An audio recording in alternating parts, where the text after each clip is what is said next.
Thank you for taking time out with PSOA. Sean Johnston here, Omaha, Nebraska, bringing you NSAA NFHS training tape number 10.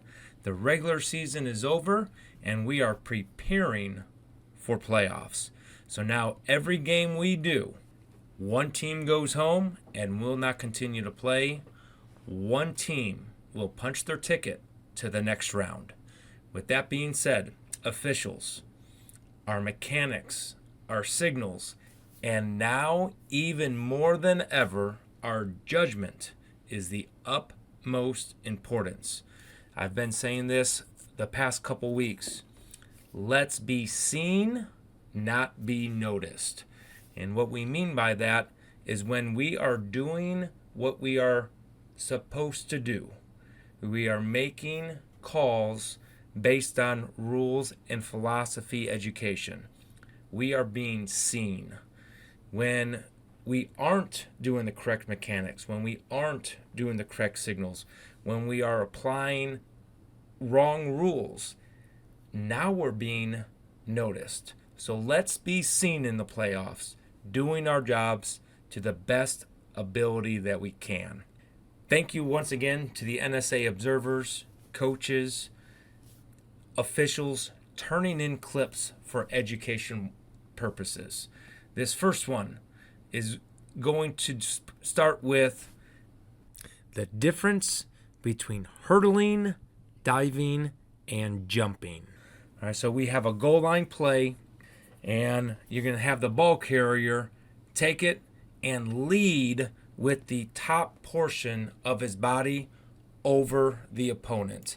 So this is diving, and it is legal to dive over an opponent because we are not leading with our foot or our knee. We are leading with the top portion of our body to dive over. Completely legal. Next play, similar formation. We have a direct snap, and the ball carrier moves forward. And this time, he is leading with his knee, with his foot, over a pile of people. Now, he can do this over his own teammate. But if we go back to the hurdling rule, and it's rule 222, hurdling is an attempt by a player to jump with one or both feet or knees foremost over an opponent who is contacting the ground with no part of his body except one or both feet. So we could clearly say here, he is hurdling with one or both feet or his knee foremost point over the opponent. What the judgment here is there an opponent that he's going over that has one or both feet on the ground?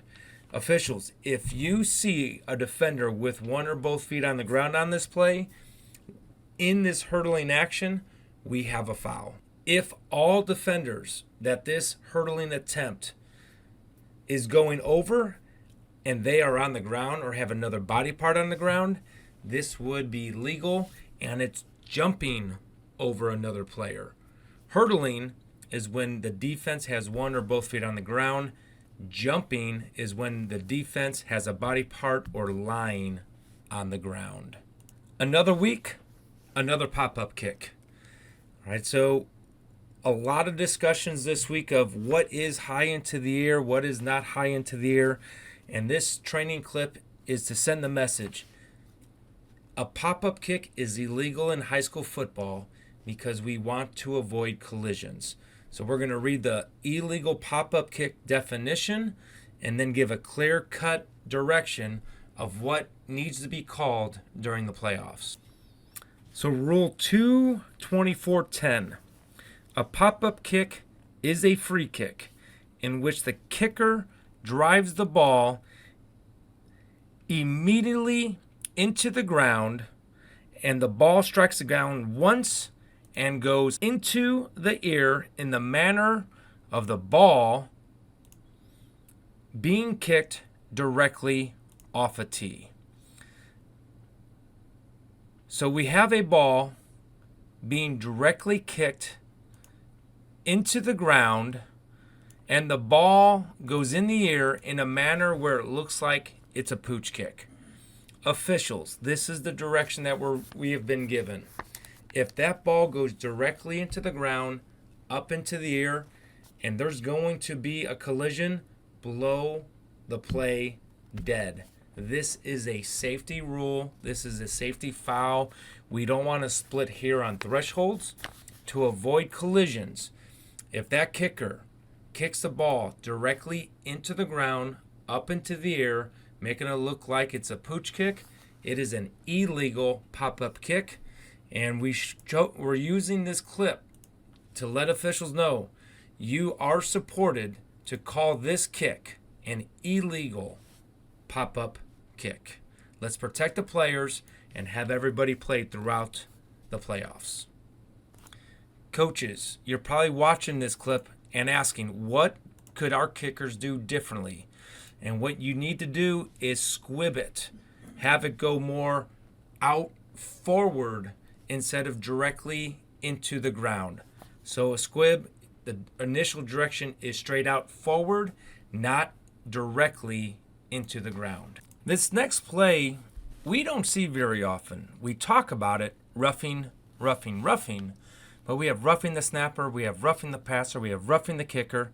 But how often do we actually see roughing the holder? And this is roughing the holder. And first we're going to review what is a holder, and then what are the times it's not roughing, which will explain why this is roughing the holder. So first and foremost, the definition of a holder. A holder is a player who controls the ball on the ground or on the kicking tee. So as we play this, we have a snap. Number 18 is controlling the ball, and that ball is now on the ground and the tee. So he is now a holder. Now we're going to go to Rule 9, roughing the holder. A defensive player shall not contact a holder, charge into the holder, or tackle a holder. And that's what happens here. He charges into and tackles the holder. Now, there are situations where contacting the holder is legal. The first one, contact is avoidable because it is not reasonably certain that a kick will be made. On this play, it is reasonably certain that this kick is going to be made. All right, so he can go towards the ball. He can play the ball. He cannot charge directly into the holder. The next situation, the defense touches a kick near the kicker and contact is avoidable. Well, the kick has not been made, so he has not touched the kick. All right, so we're going to scratch that one off. The third one, contact is slight and partially caused by movement of the kicker.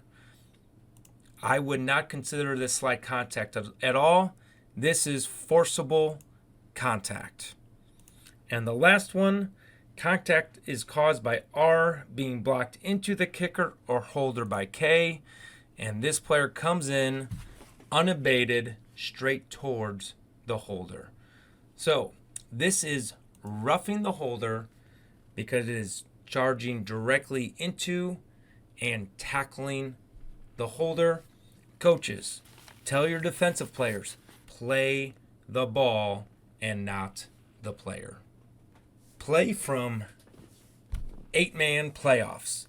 Reminder, in 8-man, there has to be at least 3 linemen on the line of scrimmage with any legal jersey number. Officials, you must get those eligible receiver numbers every single time. as those eligible receiver numbers can be any number, and it can change based on the formation. Now, also remember, in 8-man football, maximum of 3 eligible receivers can be in the backfield. So let's take a look at this formation. We have the quarterback in the back. There is 2. This player is being punch backed. There is 3. That's the maximum. This means this wide receiver is covering up that lineman. So as we play this out, we have that in our head, and number 24 goes downfield. This is not a foul yet. Now it becomes a foul. Okay, now we have an ineligible lineman beyond 2 yards downfield at the time of a legal forward pass. All right, so we will have a foul on this for ineligible lineman downfield. Also, officials, this is a great job of scouting the opponent. Not every passer is a lefty. There's a little scouting going on, and the referee is on the left-handed side of this quarterback. So take an hour to scout your opponents so you are in the optimal position to see plays. These next 2 plays are going to be talking about ball mechanics. A lot of times film does not show ball mechanics, and we have 2 plays that do. And understand with that play clock starting immediately at 40 seconds now, once we indicate the end of the play, it's very important to be efficient. And our goal should be to get that ball down with 32 seconds to 30 seconds left on the play clock. So we have a long incomplete pass here. There's a couple options that crews can do when it comes to ball mechanics. Option number 1 would be the back judge retrieve this ball, meet the umpire, and as that umpire's gained the ball, the referee come up to the line of scrimmage. So when the umpire is within a throw's distance to get the ball, toss it to the referee, referee places it on the ground, and then we play football again.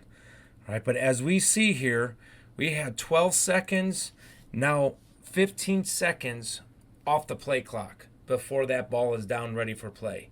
If we have a little bit more relays, we could turn that 15 seconds into 10 seconds, which can make a big difference in a ball game. Second option, as we replay this, as that back judge is retrieving that football, line of scrimmage officials, we approve 2 footballs before the game, and they could even approve 3 footballs before the game. So now instead of this umpire running down the field and coming back, line of scrimmage officials, you could have that second approved ball, boom, tossed in right to that umpire. Now we just went from 15 seconds to our ultimate goal, 8 seconds, and that ball's down at 32 seconds remaining in the play clock. So this is going to be an example of a long incomplete pass over the middle of the field, and the back judge is going to retrieve the football after the signal. The umpire is going to meet him in the middle, give a good toss. The referee is in position to place the ball down for the next play. All right, so that is what we are looking for. Again, it's a small thing, but it could lead to a big difference. As we get the playoffs started and as we go deeper in the playoffs, goal line plays are the money plays.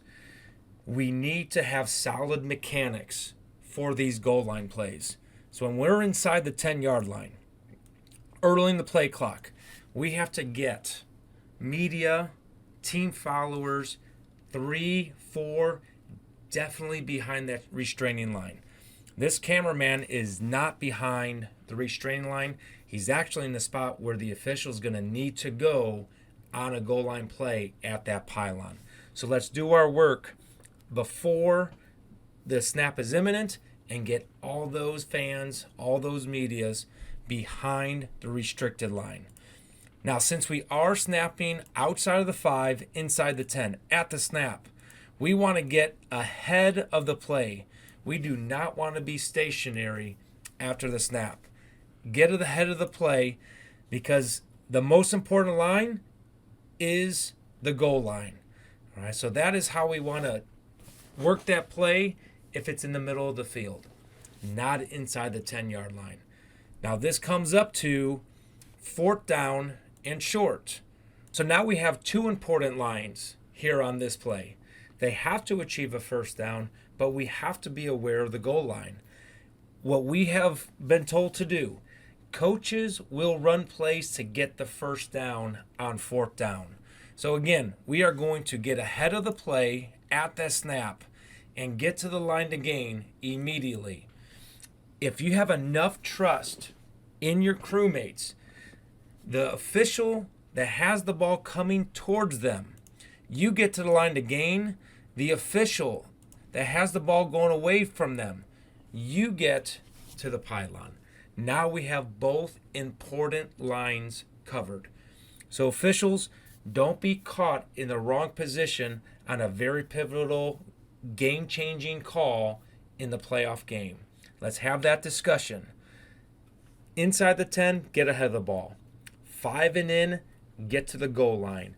Fourth down with two important lines, ball coming to you, get to the line to gain, ball going away from you, get to that goal line so everything is covered as best as it can be with 5-person mechanics. We started this training tape with talking about being seen and not noticed. Look at the game clock. We have 42 seconds left to go in the half. We have fourth down underneath 5 yards. A 5-yard penalty on the defense will get us a first down. As this play goes, great job of getting to the line to gain by the line of scrimmage officials. We are getting to the spot that they want to get to and that they need to get to keep the ball in a 13-6 ball game. When that happens, umpires, you have to move up aggressively to the line of scrimmage. All right, you are going to be responsible for legal or illegal for pass. So the line of scrimmage here is the 22-yard line. And we all know that 1 foot has to be clearly beyond the neutral zone for it to be an illegal forward pass. As this passer is being tackled, both feet are at the 23-yard line. So his feet are behind the neutral zone.